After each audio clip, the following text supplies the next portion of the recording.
Hello students, स्वागत है आप सभी का आज के इस एक्सेल सीरीज़ के वीडियो में। आज के इस वीडियो में हम लोग बात करने वाले हैं एक्सेल के टेक्स्ट फंक्शंस के बारे में, जिसकी मदद से एक्सेल में टेक्स्ट हैंडलिंग काफ़ी आसानी से हो पाती है। तो चलिए फटाफट से देख लेते हैं वो कौन कौन से फंक्शंस हैं।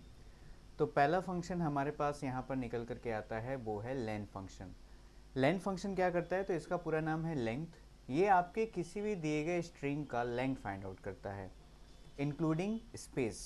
यहाँ पर जैसे मैं यहाँ पर लिख दूँ डिजिटल स्किल एकेडमी, ठीक है। अब मैं क्या करना चाहता हूँ कि आपने ये जो स्ट्रिंग दे दिया, मैं इस स्ट्रिंग का लेंथ फाइंड आउट करना चाहता हूँ कि इसमें total number of characters including space कितने हैं। तो आप इसे 1 2 3 4 5 ऐसे करके काउंट करोगे। तो मैं यहाँ पे क्या करता हूँ, आप लिख दो इक्वल्स लेन, पैरेंथेसिस लगा दो। उसके बाद यहाँ पर मैं उस टेक्स्ट को दे देता हूँ और पैरेंथेसिस को क्लोज कर देता हूँ। अब जैसे ही मैं एंटर प्रेस करूँगा तो आप देखोगे कि यहाँ पर इसका लेंथ निकल करके आपके सामने आ जाएगा। अगला जो फंक्शन है वो है कॉनकैटिनेट। ये फंक्शन क्या करता है, ये फंक्शन आपके दो या दो से ज़्यादा स्ट्रिंग्स को ज्वाइन करता है, ठीक है ना। लाइक मैं यहाँ पे कुछ स्ट्रिंग्स को लिख देता हूँ। मैंने एक सेल में लिख दिया डिजिटल, एक सेल में लिख दिया स्किल, मैं नीचे वाले में लिख देता हूँ। एक में मैंने लिख दिया डिजिटल, एक में लिख दिया स्किल और एक में मैंने लिख दिया एकेडमी, ठीक है। अब मैं क्या करता हूँ कि ये सारे के सारे स्ट्रिंग जो है मेरे कंबाइन हो जाएं, कंबाइन होके एक सिंगल सेल में दिखें। तो मैं यहाँ पे क्या करूँगा, यहाँ पे लिखूँगा कॉनकैटिनेट, ठीक है। उसके बाद टेक्स्ट 1 हमारा डिजिटल है, कॉमा टेक्स्ट 2 हमारा स्किल है, टेक्स्ट 3 हमारा एकेडमी है, ठीक है। तो मैं यहाँ पर पैरेंथेसिस को क्लोज करता हूँ, क्लोज करने के बाद एंटर प्रेस करता हूँ। तो आप देखोगे कि यहाँ पर मेरे पूरे के पूरे स्ट्रिंग्स जो है वो आपस में कंबाइन हो चुके हैं। लेकिन यहाँ पर एक एक्सेप्शन है। वो एक्सेप्शन क्या है कि यहाँ पर कोई भी स्ट्रिंग के बीच में स्पेस नहीं है। तो उसके लिए हम लोग क्या करेंगे, आपका कंबाइन तो ये तीनों स्ट्रिंग्स हुए हैं, तो आप क्या करो, इन तीनों स्ट्रिंग्स में से एक एक स्ट्रिंग्स को खोलो और उसके लास्ट में ना एक स्पेस प्रेस कर दो और एंटर दबा दो। तो आप देखोगे कि यहाँ पे डिजिटल स्केल के बीच में एक स्पेस आ गया। बिल्कुल वैसे ही मैं स्किल पे खोलता हूँ और एक स्पेस प्रेस करता हूँ और एंटर प्रेस करता हूँ। तो आप देखोगे कि यहाँ पे स्पेस हमारा आ चुका है। अगला जो फंक्शन है हमारा वो है लेफ्ट फंक्शन। लेफ्ट फंक्शन क्या करता है भाई, तो बेसिकली आपने कोई भी अगर स्ट्रिंग दिया हुआ है तो लेफ्ट साइड से कैरेक्टर को प्रिंट करने का काम करता है, ठीक है ना। वो कितने नंबर ऑफ कैरेक्टर्स होंगे वो आप अपने मन से आप डिफाइन कर सकते हो। जैसे मैंने दे दिया यहाँ पर लेफ्ट, लेफ्ट देंगे, पैरेंथेसिस लगाएंगे, उसके बाद क्या बोल रहा है हमारा टेक्स्ट आप दे दो भाई। तो टेक्स्ट है हमारा डिजिटल, कॉमा। अब मुझे लेफ्ट साइड से कितने नंबर ऑफ कैरेक्टर्स प्रिंट कराने हैं वो आप आपके ऊपर है। आपने जैसे 3 दे दिया तो यहाँ पे डी आई जी आपको लेफ्ट साइड से डी आई जी यहाँ पर आपको देखने को मिल जाएगा, ठीक है ना। बिल्कुल वैसे ही राइट भी काम करता है, बस ये लेफ्ट के बजाय राइट साइड के कैरेक्टर्स को आपको रिटर्न करेगा। लाइक मैं उसी एग्जांपल को लिख देता हूँ डिजिटल राइट। उसके बाद यहाँ पे टेक्स्ट, टेक्स्ट है हमारा ये डिजिटल। अब कितने नंबर ऑफ कैरेक्टर्स आपको प्रिंट करने हैं, तो मैंने यहाँ पर वही सेम एग्जांपल दे देना है 3, ठीक है। और पैरेंथेसिस को मैं यहाँ पे क्लोज कर देता हूँ। तो आप देखोगे यहाँ पे लेफ्ट साइड ये था, अब ये राइट साइड है हमारा, ठीक है ना। तो ये राइट साइड से 3 कैरेक्टर्स यानी 1 2 3 एंटर प्रेस करेंगे तो मुझे यहाँ पे देखिए TAL जो है देखने को मिल जाएगा।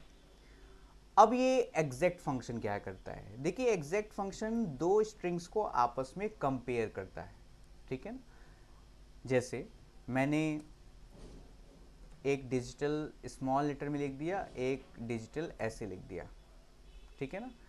ये दो स्ट्रिंग्स के केस को कंपेयर करता है, ठीक है ना, कि वो दोनों सेम है कि नहीं, और जो भी आंसर होगा वो ट्रू या फॉल्स में आपको ये रिटर्न करेगा। लाइक मैंने लिखा एग्जैक्ट पैरेंथेसिस टेक्स्ट 1 हमारा ये है और कॉमा देने के बाद टेक्स्ट 2 मेरा ये है। अब मैं यहाँ पे पैरेंथेसिस लगाता हूँ और एंटर प्रेस करता हूँ तो आपको देखोगे यहाँ पे फॉल्स मिलेगा। क्यों? क्योंकि दोनों स्ट्रिंग्स के जो केस हैं वो सेम नहीं है। सेम कब होते, इसका आंसर ट्रू कब आता, लाइक या तो इसका डी कैपिटल होता या तो इसका डी स्मॉल होता, ठीक है। अब मैं एंटर प्रेस करता हूँ तो यहाँ पे देखो आपको ट्रू देखने को मिल जाएगा। अगला जो फंक्शन है वो है लोअर। लोअर फंक्शन क्या करता है भाई, तो ये बेसिकली आपने अगर कोई स्ट्रिंग है, वो स्ट्रिंग आपने कैपिटल लेटर में लिख दिया है, ठीक है ना। जैसे यहाँ पर मैं लिख देता हूँ डिजिटल। अब इस स्ट्रिंग को मैं लोअर केस में कन्वर्ट करना चाहता हूँ, तो उसके लिए मैं क्या करूँगा, मैं यहाँ पे लिखूँगा लोअर पैरेंथेसिस और यहाँ पे मैं डिजिटल पे क्लिक करता हूँ टेक्स्ट बताने के लिए, और ये ब्रैकेट क्लोज और एंटर प्रेस करता हूँ। तो आप देखोगे कि यहाँ पर मेरे पास जो भी कैपिटल लेटर में स्ट्रिंग था वो हमारा लोअर केस में कन्वर्ट हो चुका है, ठीक है। अगला जो फंक्शन है वो है प्रॉपर। ये क्या करेगा, ये आपके कैपिटल में लिखे हुए स्ट्रिंग या स्मॉल में लिखे हुए स्ट्रिंग को प्रॉपर केस में कन्वर्ट करेगा। प्रॉपर केस का मतलब यहाँ पर क्या होता है वो मैं आपको दिखा देता हूँ। लाइक मैं यहाँ पर स्ट्रिंग को दोनों केस में लिखता हूँ, एक मैं स्मॉल में या कैपिटल में लिख देता हूँ डिजिटल स्किल एकेडमी, और एक मैं स्मॉल में लिख देता हूँ डिजिटल स्किल एकेडमी, ठीक है। अब यहाँ पर मैं लिखता हूँ इक्वल्स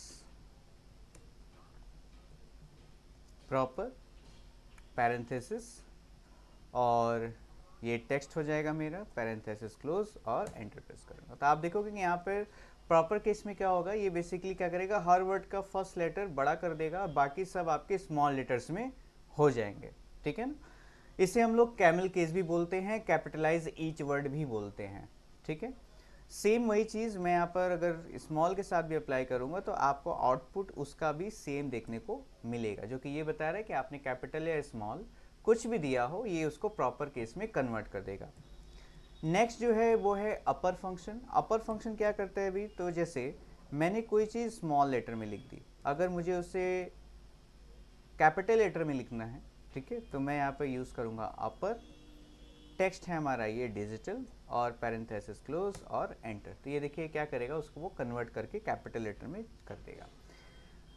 अगला फंक्शन जो मेरे पास निकल करके आता है वो है रिप्लेस। रिप्लेस फंक्शन क्या करता है, लाइक सपोज दैट कि मेरे पास कोई मोबाइल नंबर है, लाइक ये मेरे पास एक मोबाइल नंबर है, ठीक है। अब मैं क्या चाहता हूँ कि इस मोबाइल नंबर के कुछ डिजिट जो है एक्स, ठीक है, एक्स से रिप्लेस हो जाए। जैसे आप आधार कार्ड वगैरह देखते हो, आधार कार्ड पे जो नंबर होता है, आधार कार्ड पे अगर आप मार्क्स्ड आधार डाउनलोड करते हो तो आपको वहाँ पे उसके कुछ डिजिट जो है हाइड हो जाते हैं, रिप्लेसिंग बाय एक्स, ठीक है ना। तो वैसा अगर मैं मोबाइल नंबर के साथ यहाँ पे करना चाहता हूँ तो उसके लिए आप लिखोगे रिप्लेस, उसके बाद पैरेंथेसिस का सिंबल। अब यहाँ पर आप देखोगे तो यहाँ पर ये क्या पूछ रहा है, ओल्ड टेक्स्ट बताइए भैया आपका ओल्ड टेक्स्ट कौन सा है। तो मेरे पास ओल्ड टेक्स्ट है हमारा ये, कॉमा। नेक्स्ट क्या बोल रहा है, स्टार्टिंग नंबर। आप कहाँ से ये एक्स एक्स जो लगाना चाहते हो, ये आप कहाँ से लगाना चाहते हो। तो मैं यहाँ पर क्या करूँगा ना, मैं स्टार्टिंग से लेकर के ये सेकंड वाले 7 तक मैं जाऊँगा, लास्ट के 4 डिजिट को मैं एज इट इज छोड़ दूंगा, ठीक है ना। तो मैं फर्स्ट डिजिट से शुरू कर रहा हूँ, तो मैं यहाँ पे लिख दूंगा 1, कॉमा। अब क्या बोल रहा है, नंबर ऑफ कैरेक्टर्स। भाई आप फर्स्ट से तो शुरू कर रहे हो, लेकिन वो फर्स्ट से शुरू करने के बाद कितने नंबर ऑफ कैरेक्टर्स तक आप जाना चाहते हो। तो मैं यहाँ पर दे देता हूँ 6। 6 क्यों भाई, 1 2 3 4 5 6 मैं यहाँ तक जाना चाहता हूँ, ठीक है ना, नंबर ऑफ कैरेक्टर्स 6 दे दिया। अब कॉमा, उसके बाद आपसे बोलेगा ये न्यू टेक्स्ट, वो न्यू टेक्स्ट बताइए। वो यानी कि आपने 6 तो बता दिया, वो 6 कौन से नए कैरेक्टर्स हैं। तो मैं यहाँ पे रिप्लेस करूँगा इसे 4 5 6, ठीक है ना। तो यहाँ पर क्या हुआ, यहाँ पे मैंने ओल्ड टेक्स्ट बता दिया कि मेरा ये ओल्ड टेक्स्ट है। ओल्ड टेक्स्ट में रिप्लेसमेंट मुझे शुरू करनी है फर्स्ट कैरेक्टर से, और फर्स्ट कैरेक्टर से मुझे 6 कैरेक्टर्स रिप्लेस कर देने हैं, ठीक है ना। रिप्लेस किस चीज़ से करने हैं, तो मुझे 6 टाइम्स एक्स से करनी है, ठीक है ना। तो मैं यहाँ पे एंटर प्रेस कर देता हूँ, तो आप देखोगे कि यहाँ पे 6 टाइम आपका एक्स आ जाएगा, ठीक है, और यहाँ पे 6 6 5 5 आपका वो रिमेनिंग बच जाएगा, ठीक है ना। अगला जो है वो है REPT, जिसे हम लोग रिपीट फंक्शन बोलते हैं। रिपीट फंक्शन बहुत सिंपल सा काम है इसका, कि सपोज दैट कि आपकी कोई स्ट्रिंग है जैसे एस्ट्रिक्स, ठीक है, आप इस एस्ट्रिक्स को जितनी बार चाहे उतनी बार रिपीट करवा सकते हो अपनी स्ट्रिंग को। मैंने लिखा है इक्वल्स REPT, उसके बाद टेक्स्ट पूछता है यहाँ पर, तो टेक्स्ट है हमारा ये, फिर कॉमा लगाते हैं कितने नंबर ऑफ टाइम्स आपको रिपीट करना है। मुझे मान लीजिए 20 टाइम्स रिपीट करना है, मैंने 20 दे दिया, तो बार बार मुझे एस्ट्रिक एस्ट्रिक एस्ट्रिक लगाने की ज़रूरत नहीं है। मैं यहाँ पे पैरेंथेसिस लगाने के बाद एंटर प्रेस कर दूंगा, तो आप देखोगे कि 20 टाइम्स मुझे यहाँ पर एस्ट्रिक्स मिल जाएगा। अगला फंक्शन हमारा जो यहाँ पर निकल करके आता है वो है सर्च फंक्शन। सर्च फंक्शन क्या करता है अभी, तो ये जैसे सपोज दैट कि मैंने यहाँ पर कोई स्ट्रिंग लिख दिया, ठीक है ना, मैं यहाँ पे लिख देता हूँ हाउ आर यू, ठीक है, हाउ आर यू मैंने लिख दिया। अब मैं क्या करना चाहता हूँ, यहाँ पर मैं आर की पोजीशन फाइंड आउट करना चाहता हूँ कि आर यहाँ पर कहाँ से स्टार्ट हो रहा है, कितने नंबर ऑफ कैरेक्टर से स्टार्ट हो रहा है, ठीक है। तो यहाँ पे मैं लिखूंगा इक्वल्स सर्च पैरेंथेसिस, तो पहला क्या बोल रहा है, फाइंड टेक्स्ट, हमें क्या फाइंड करना है भाई, हमें फाइंड करना है आर को, ठीक है, कॉमा विद इन टेक्स्ट, कौन से टेक्स्ट में फाइंड आउट करना है मुझे, तो वो है हमारा ये, ठीक है, फिर कॉमा। अब यहाँ पर आप देखोगे तो यहाँ पर क्या बोल रहा है, स्टार्टिंग नंबर आप बताइए कि आप सर्चिंग कहाँ से शुरू करना चाहते हो, कहाँ से आप सर्चिंग शुरू करना चाहते हो। तो मैं यहाँ पे 1 से शुरू करना चाहता हूँ, तो वो बताने की ज़रूरत नहीं भी है, ऑप्शनल है वो, आप यहाँ पे पैरेंथेसिस लगा दो। तो आप देखोगे ये आर की पोजीशन बताएगा क्या, कि 1 2 3 एंड 4 इंक्लूडिंग स्पेस को भी, 4 एंड 5, यहाँ पे 5 से हमारा आर शुरू हो रहा है। तो उसके बाद एंटर प्रेस करोगे तो आपको देखो यहाँ पर 5 एज ए रिजल्ट देखने को मिल जाएगा।